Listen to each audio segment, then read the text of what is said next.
ఏపీలో ప్రజలు మార్పు కోరుకుంటున్నారన్నారు ఏపీ బీజేపీ చీఫ్ పురంధేశ్వరి. గడిచిన 5 ఏళ్లలో ఏపీలో అభివృద్ధి కుంటుపడిందని ఆరోపించారు.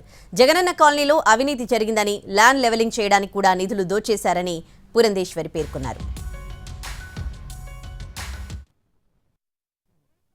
ఏదైతే ఈ 5 సంవత్సరాల కాలం ఆంధ్ర రాష్ట్రం ఎన్ని ఇబ్బందులు ఎదుర్కొందో ప్రజలందరికీ తెలుసు.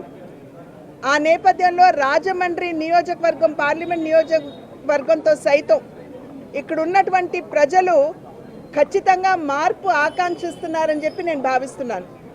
ఎందుకంటే 5 సంవత్సరాల కాలం చూసినట్లయితే ఇక్కడ ఎంపీ అభ్యర్థిని ఎన్నుకున్నప్పటికీ ఏవైతే ఇక్కడ ప్రజలు ఆకాంక్షించారో, ఏ మేరకు ఇక్కడ అభివృద్ధి జరగాలని, ఏ మేరకు ఇక్కడ ప్రజలకి నిజమైనటువంటి సంక్షేమం అందజేయాలి అని చెప్పి ప్రజలు ఆకాంక్షించారో ఆ మేరకు ఇక్కడ అభివృద్ధి కావచ్చు, అదేవిధంగా నిజమైనటువంటి సంక్షేమం ప్రజలకి చేరవేయడం కావచ్చు జరగలేదు అనేటువంటి భావన ఇక్కడ ఉన్నటువంటి ప్రజల మనసుల్లో గట్టిగా ఉన్నటువంటి మాట.